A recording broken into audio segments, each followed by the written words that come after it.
નમસ્કાર વિદ્યાર્થી મિત્રો, કેમ છો? મજામાં? મને આશા છે કે તમે તમારી ઘરે જ્યાં પણ છો ત્યાં બહુ સરસ રીતે મહેનત કરી રહ્યા છો અને સરસ રીતે વિડીયો લેક્ચર્સ જોઈ અને સમજી રહ્યા છો. મિત્રો, આજે આપણે આમ તો હમણાં ટેક્સ્ટ બુક ભણતા હતા, પરંતુ ટેક્સ્ટ બુકમાં આપણે 7 યુનિટ પૂરા કર્યા છે. તમને ખ્યાલ છે એ રીતે મિત્રો, આપણી ટેક્સ્ટ બુકની અંદર 12th સાયન્સમાં ઇંગ્લિશની અંદર આપણે 10 યુનિટ ટોટલ ભણવાના છે. કુલ 10 યુનિટ છે. આ 10 યુનિટમાંથી 7 યુનિટ આપણે ભણી ચૂક્યા છીએ અત્યારે. આ 7 યુનિટ એટલે કે 70% ટેક્સ્ટ બુક આપણે પૂરી કરી દીધી છે. આપણી 30% ટેક્સ્ટ બુક માત્ર 3 જ યુનિટ બાકી છે અને ગ્રામર આપણે ભણવાનું બાકી છે. હવે મિત્રો, ધીમે ધીમે આપણે ટેક્સ્ટ બુક પૂરી કરીને ગ્રામર ઉપર જશું અને ગ્રામર ઉપર જતાં પહેલાં કેટલીક બાબતોની મારે ચર્ચા કરવી હતી, એટલા માટે આપણે આજના આ લેક્ચરની અંદર મળ્યા છીએ. આજનું આ લેક્ચર છે એ પેપર સ્ટાઇલ અંગેનો છે. આપણે પહેલાં તો પેપર સ્ટાઇલ સમજીએ કે 12થમાં ઇંગ્લિશની અંદર આપણને કઈ રીતે પૂછાવાનું છે. 12th ઇંગ્લિશની અંદર આપણે કયા કયા ટોપિક્સ પ્રિપેર કરવાના છે. 12th ઇંગ્લિશની અંદર આપણને ટેક્સ્ટ બુક, ગ્રામર, કમ્પોઝિશન અથવા તો જેને આપણે રાઇટિંગ સેક્શન કહીએ, એની અંદર કયા કયા ટોપિક પ્રિપેર કરવાના છે, કયા કયા ટોપિક છે એને રિવાઇઝ કરવાના છે, કયા કયા ટોપિકને ડેપ્થમાં સમજવાના છે. તો આપણને આખો આપણી એક્ઝામ માટે અત્યારથી જ પ્રિપેર રહીએ અને આપણને બહુ સરસ રીતે ઓવરવ્યૂ મળે, એટલા માટે આપણે આ પેપર સ્ટાઇલ અહીંયા સમજવાના છે. તમારી સામે છે મોડેલ ટેસ્ટ પેપર છે, મોડેલ ક્વેશ્ચન પેપર છે, બરાબર છે. તમને ખ્યાલ છે એ રીતે મિત્રો, આપણું જે 12થનું જે સાયન્સ સ્ટ્રીમનું પેપર ઇંગ્લિશનું હોય છે, ગુજરાત બોર્ડનું, એ 3 કલાકનું હોય છે અને ટોટલ 100 માર્ક્સનું હોય છે. એમાં સેક્શન એ છે એ આખો MCQ છે 50 માર્ક્સનો, અને સેક્શન બી છે અથવા તો જેને આપણે પાર્ટ બી કહીએ છીએ એ આખો ડિસ્ક્રિપ્ટિવ છે. તો સેક્શન એની અંદર આપણે પહેલેથી સમજતા જઈએ કે શું કઈ રીતે હોય છે, બરાબર. તો આ વિડીયો છે એને ધ્યાનપૂર્વક આખો વ્યવસ્થિત રીતે જોજો, જેથી કરીને આપણને ખ્યાલ આવે કે આપણે કઈ રીતે બોર્ડ માટે પ્રિપેર થવાનું છે ઇંગ્લિશની અંદર, બરાબર. તો સેક્શન એની અંદર સૌથી પહેલાં તો આપણને છે select the title of the read related with the sentence. બરોબર સમજો મિત્રો, આખો વિડીયો લેક્ચર ધ્યાનપૂર્વક જોજો. આખી પેપરમાં પાકું કરવાનું કંઈ નથી, સમજવાનું જ છે, પણ આપણને કઈ રીતે ક્વેશ્ચન પૂછાવાના છે. દાખલા તરીકે ટેક્સ્ટ બુક આપણે ભણીએ છીએ અત્યારે, તમારા 7 યુનિટ પૂરા થયા, તો ટેક્સ્ટ બુકની અંદર કઈ રીતે પૂછાવાનું છે. આપણે ગ્રામર આગળ ભણશું તો ગ્રામરની અંદર કઈ રીતે પૂછાવાનું છે, એ સારી રીતે આપણે સમજ ડેવલપ કરી શકીએ, એટલા માટે આ એક્સક્લુઝિવ વિડીયો તમારા માટે બનાવ્યો છે. તો ધ્યાનપૂર્વક સમજજો. ઓકે, તો સેક્શન એની અંદર પહેલા 4 માર્ક્સનું શું છે, તો કે select the title of the read related with the sentence. હવે તમને કોઈ એક સેન્ટેન્સ આપ્યું હશે, આ સેન્ટેન્સની નીચે 4 ઓપ્શન આપ્યા હશે. આ 4 ઓપ્શન છે કોઈ 4 રીડના નામ હશે, યુનિટના નહીં, તમને ખબર છે રીડના નામ. તો એ રીડ, કયા રીડમાંથી એ યુનિટ આવે છે, કયા રીડમાંથી એ સેન્ટેન્સ હોઈ શકે, આપણે કહેવાનું છે.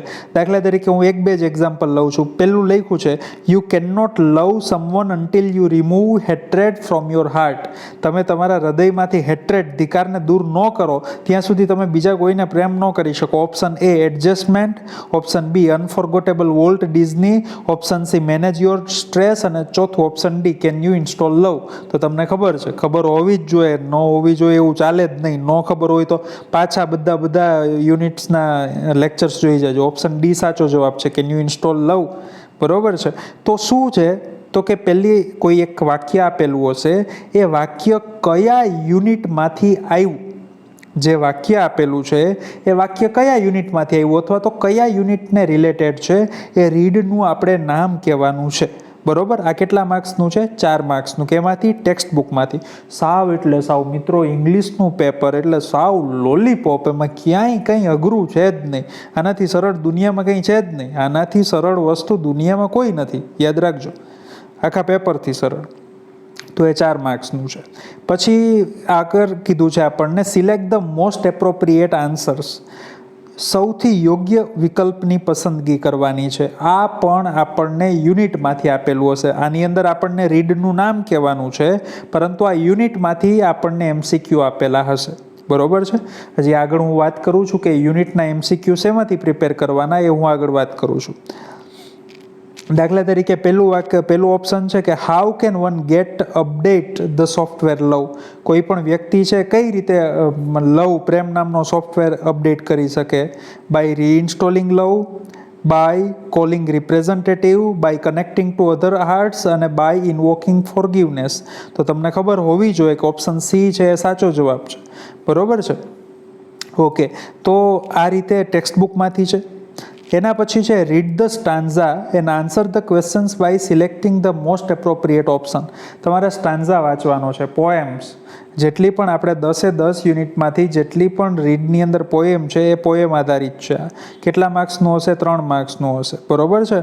કે કોઈ પોએમનું એક સ્ટાન્ઝા જેને આપણે ગુજરાતીમાં પંક્તિ કહીએ છીએ આપી હશે, નીચે તમારા ઉપર ઓલરેડી સ્ટાન્ઝા આપેલો જ છે, એટલે કંઈ યાદ રાખવાનું નથી. નીચે પ્રશ્ન આપ્યો છે, ઉપરથી જવાબ શોધી અને આપણે લખવાનું છે. એટલે ટોટલ 5 માર્ક્સનું હશે. 3 ને 2 5. બરોબર છે? એટલે પોએમના ક્વેશ્ચન આન્સર્સ કેટલા માર્ક્સના હશે યાદ રાખજો.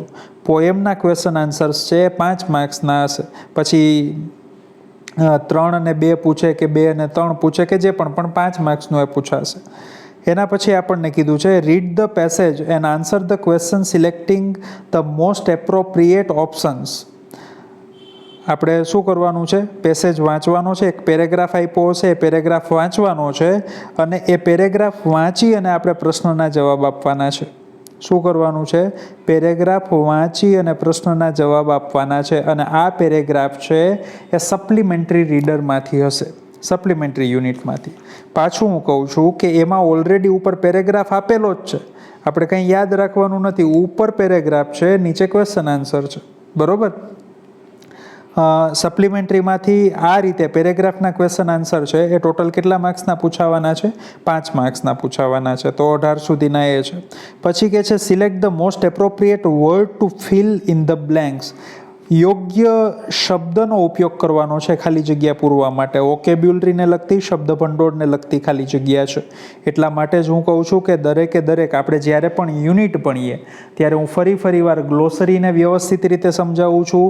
ગ્લોસરીનો પહેલાં ગ્લોસરીનો નિયરેસ્ટ મિનિંગ, સમાનાર્થી શબ્દ કયો હોય છે એ ગુજરાતીમાં સમજાવું છું, ઇંગ્લિશમાં સમજાવું છું. યુનિટમાં આવતા દરેક શબ્દનું ગુજરાતી આપણે કરીએ છીએ. અને ફરી વાર હું તમને કહું છું કે જ્યારે પણ યુનિટ ટેક્સ્ટ બુક લઈને બેસો ત્યારે ટેક્સ્ટ બુકમાં લખી નાખવાનું. ભાઈ શું લખવાનું ટેક્સ્ટ બુકની અંદર? કે આ શબ્દોનો અર્થ શું થાય છે લખી નાખવાનું. આપણી ટેક્સ્ટ બુક ચિતરાઈ ગયેલી હોવી જોઈએ. ઘણાની ટેક્સ્ટ બુક પહેલા મહિનામાં જે હોય એવી જ સૌથી છેલ્લા મહિનાની અંદર હોય. વર્ષ પૂરું થાય ત્યારે ટેક્સ્ટ બુક એવી જ હોય, એમાં પેન્સિલનો લીટો ન કર્યો હોય. બરોબર? ઘણા આર્ટિસ્ટ હોય, ઘણા આમ કોઈ વ્યક્તિનો સ્કેચ હોય તો એને ચશ્મા બસમાં પહેરાવ્યા હોય, આમ સરસ મજાની હેરસ્ટાઈલ કરી હોય. આવા પ્રકારનું કામ નહીં, પરંતુ જે શબ્દનો આપણને અર્થ નથી આવડતો એ અર્થ આપણે લખવાનો છે. ભાઈ જ્યારે પણ યુનિટ ચાલે ને ત્યારે આવું કરવાનું. એટલે 7 યુનિટની અંદર આવું હોવું જોઈએ. બરોબર? અને વ્યવસ્થિત યુનિટ તૈયાર ન કર્યા હોય તો યુનિટ તૈયાર કરી લેજો. એના પછી છે સિલેક્ટ ધ મોસ્ટ. તો આ વોકેબ્યુલરી આધારિત ખાલી જગ્યા પણ કેટલા માર્ક્સની છે? 4 માર્ક્સની. પછી select the most appropriate word having the nearest meaning. કોઈ શબ્દ આપેલો હશે, એ શબ્દના 4 ઓપ્શન આપ્યા હશે, પણ એ 4માંથી સૌથી નજીકનો અર્થ કયો? આ 4 ઓપ્શનમાંથી સૌથી નજીકનો અર્થ કયો? એ અર્થ આપણે લખવાનો છે, જેને આપણે સમાનાર્થી શબ્દ કહીએ. પણ સૌથી નજીકનો સમાનાર્થી. કેટલા માર્ક્સના હશે? 3 માર્ક્સના હશે. એના પછી છે identify the function used in the sentence. કોઈ પણ ફંક્શન છે, એક આ વાક્ય છે દાખલા તરીકે, they acted as if they were Shahrukh and Kajol. એ લોકો એવી રીતે એક્ટિંગ કરી જાણે કે શાહરૂખ અને કાજોલ હોય. તો આ એઝ ઇફ ઉપરથી ખબર પડે કે આ મેકિંગ સપોઝિશન છે. બરોબર? કદાચ આપણે ભણવાનું બાકી હોય તો ભણી લેશું, કારણ કે ગ્રામર હજી બાકી છે. તો આપણને ખબર પડવી જોઈએ કે તમને ખબર છે ને, દાખલા તરીકે યુઝડ ટુ હોય તો લખેલું હોય habitual action in the past. તો આપણને વાક્ય આપેલું હશે, એ વાક્યમાં કયું ફંક્શન ઉપયોગ થયું છે, એ ફંક્શન છે એ વાક્યના આધારે આપણને કહેવાનું છે. 4 ઓપ્શન હશે. કેટલા માર્ક્સનું હશે? 3 માર્ક્સનું. પછી જે choose the correct option to complete the sentence.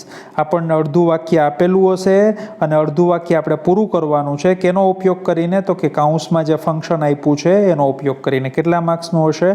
5 માર્ક્સનું. એના પછી છે select the most appropriate response. Again function જ આવ્યા.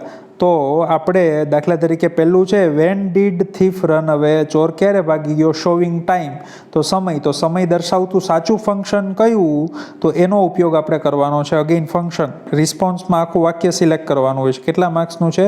4 માર્ક્સનું હોય છે. એના પછી છે ચૂઝ ધ કરેક્ટ આન્સર. કન્જક્શન્સની ખાલી જગ્યા છે અથવા તો પ્રેપોઝિશનની પણ ઘણી વખત આની અંદર આવે છે. તો કન્જક્શન અને પ્રેપોઝિશન બંનેની ખાલી જગ્યા છે. સાવ સામાન્ય બાબત છે આ. 38, 39 અને 40 આપણે જેટલા પણ ફંક્શન્સ ભણશું એમાં મોટા ભાગના કન્જક્શન જ હશે. જેટલા પણ ફંક્શન ભણશું, અગેઇન હું કહું છું, તમે એમ કહેશો કે સાહેબ શું વાત કરતો તો હું, ફંક્શનની અંદર કઈ રીતે કન્જક્શન આવે, તો હું તમને સમજાવું કે કઈ રીતે કન્જક્શન આવે.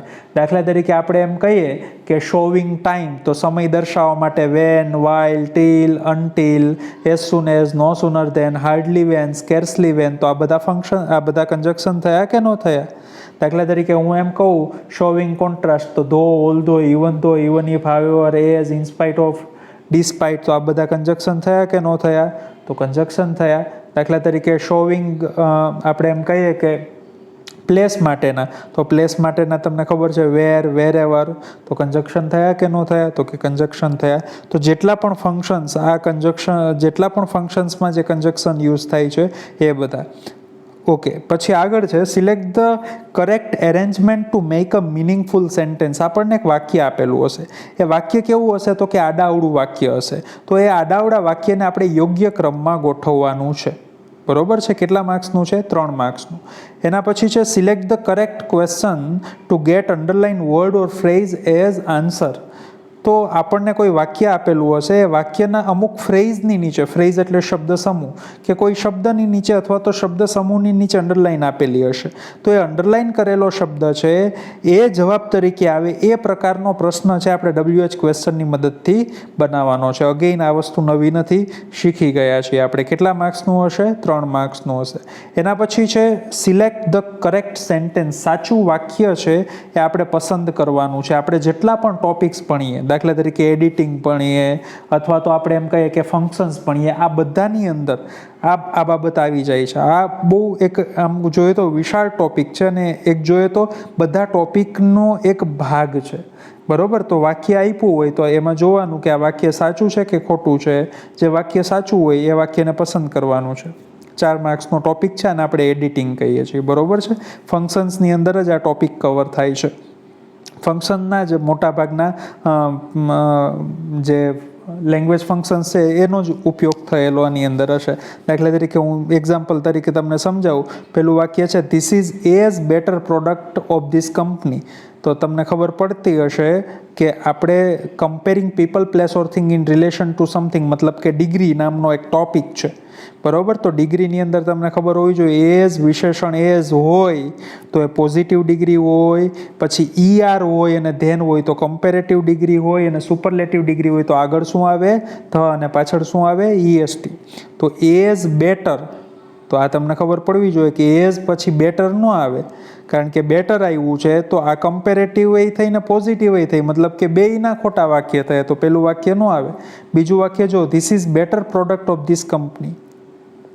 ત્રીજું વાક્ય જો ધીસ ઇઝ બેસ્ટ, તો બેટર હોય તો બેટર પછી શું આવવું જોઈએ? તો કે ધેન આવવું જોઈએ. તો આમાં બીજા વાક્યમાં બેટર પછી ધેન નથી તો એ ખોટું થાય. ઓપ્શન સી જો ધીસ ઇઝ બેસ્ટ, તો તમને ખબર પડવી જોઈએ બેસ્ટ સુપરલેટિવ છે, તો બેસ્ટની EST હોય, બેસ્ટ છે સુપરલેટિવ છે, એની આગળ કયો આર્ટિકલ આવવો જોઈએ? ધ. તો ઓપ્શન સીમાં ધ નથી આવ્યો તો ખોટું પડે. ઓપ્શન ડી વાંચો this is the best product of this company, તો ખબર પડે કે બેસ્ટ સુપરલેટિવ ડિગ્રીનું વિશેષણ છે, આગળ ધ લાગ્યું, તો આ સાચું વાક્ય છે. તો આ શું થયું? તો કે comparing people, place or thing in relation to something. આપણે આ ટોપિક ક્યાં ભણ્યા? તો કે ફંક્શનની અંદર ભણ્યા. Complete the sentence, respond to the sentence અને ક્લાસિફિકેશન ઓફ ફંક્શન. અને એનો ફરીથી ઉપયોગ આપણે ક્યાં જોયો? તો કે એડિટિંગની અંદર જોયો. બરોબર છે? તો આ ટોપિક કંઈ અલગ નથી. આ ટોપિક, આ 4 માર્કનો ટોપિક અલગ નથી. જેટલા પણ ફંક્શન્સ ભણ્યા એ ફંક્શનની વાક્ય રચના આપણને સારી રીતે આવડશે તો આ ટોપિક આવડશે. આ ટોપિક છે એ ઇનડિરેક્ટલી આપણે ફંક્શન્સની અંદર છુપાયેલો છે. તો આ પાર્ટ એ થયો. કેટલા માર્ક્સનો છે પાર્ટ એ? 50 માર્ક્સનો છે. હવે આપણે વાત કરીએ પાર્ટ બીની. પાર્ટ બીની અંદર સૌથી પહેલાં તો આપણને છે read the paragraph and answer the questions. આપણને એક પેરેગ્રાફ આપેલો હશે, નીચે પ્રશ્ન આપેલા હશે અને એ પ્રશ્નનો જવાબ ઉપરના પેરેગ્રાફમાંથી શોધવાનો. હવે વિચાર કરો કે આનાથી દુનિયામાં સહેલું શું હોઈ શકે. તમને ઓલરેડી ઉપર પેરેગ્રાફ આપ્યો છે, નીચે ક્વેશ્ચનના આન્સર એમાંથી શોધવાના છે. તો એના માટે આપણે સારી રીતે શું સમજેલા હોવા જોઈએ, તો કે સારી રીતે આપણે એ સમજેલા હોવા જોઈએ યુનિટ જ્યારે ચાલ્યો હોય ત્યારે. બરોબર છે. કેટલા માર્ક્સનું હોય છે? 6 માર્ક્સનું હોય છે. એના પછી કહે છે write any 2 short note focusing on the questions. હવે આપણે જે પણ યુનિટ ભણીએ એના આધારે આપણને 2 શોર્ટ નોટ લખવાની થાય. 3 આપણને આપેલી હશે કે 4 આપેલી હશે, આ 4માંથી આપણે 2 શોર્ટ નોટ. એક શોર્ટ નોટ કેટલા માર્ક્સની હશે? 3 માર્ક્સની. અગેન ટેક્સ્ટ બુક આધારિત છે. પછી સેક્શન બી છે. સેક્શન બીની અંદર આપણને એક પેરેગ્રાફ આપ્યો હશે, આપણે એ પેરેગ્રાફને સમરાઇઝ કરવાનો છે. મતલબ કે 1/3 1/3 કરવાનો છે અને એને એક ટાઇટલ આપવાનું છે. કેટલા માર્ક્સનું? 5 માર્ક્સનું. આપણને જે પણ પેરેગ્રાફ આપેલો હોય એનું 1/3. દાખલા તરીકે આપણને 9 લીટીનો પેરેગ્રાફ આપ્યો હોય તો 3 લીટી લખવાની. પણ 3 લીટી એટલે પહેલી, છઠ્ઠી ને 9મી લખ નાખીએ તો નો ચાલે. એનો આખો સાર આવી જાય, જેને આપણે ગુજરાતીમાં સાર અર્થગ્રહણ કહીએ, અથવા તો ઇંગ્લિશમાં જેને આપણે કોમ્પ્રિહેન્શન કહીએ, એ છે. બરોબર. સાર અર્થગ્રહણ આપણે કરવાનું છે. સરસ રીતે એ શું કહેવા માંગે છે એ આપણે લખવાનું છે. 5 માર્ક્સનો સાવ સહેલો ટોપિક. પછી read the news clipping and answer the questions. પાછો નવો ટોપિક નથી, એક અનનોન પેરેગ્રાફ હશે જે ક્યાંય આપણે ભણ્યા નહીં હોઈએ. બરોબર છે. એવો અનનોન પેરેગ્રાફમાંથી એ ન્યૂઝનો એક ટુકડો હશે અને એમાં એ ઉપર આપેલો હશે, નીચે ઉપર પેરેગ્રાફ હશે, નીચે ક્વેશ્ચન આન્સર હશે. આપણે ઉપરથી જોઈને લખવાનું. કેટલા માર્ક્સનું છે? 4 માર્ક્સનું. એના પછી છે ડુ એઝ ડિરેક્ટેડ, મતલબ કે કયા પ્રમાણે કરો. તો આની અંદર 2 ડુ એઝ ડિરેક્ટેડ 4 માર્ક્સનું હોય છે. એની અંદર 2 બાબતો આપણને પૂછાતી હોય છે. સૌથી પહેલાં તો ઘણીવાર કાર્ડનું પરિવર્તન કરવાનું હોય અને ઘણીવાર વોઇસ ચેન્જ કરવાનો હોય. એક્ટિવ વોઇસ હોય તો પેસિવ વોઇસ કરવાનું હોય, પેસિવ વોઇસ હોય તો એક્ટિવ, મતલબ મોટે ભાગે એક્ટિવમાંથી પેસિવ કરવાનું હોય એવું હોય. દાખલા તરીકે જુઓ, Walt was a complex man. તો ભૂતકાળની અંદર આખો છે.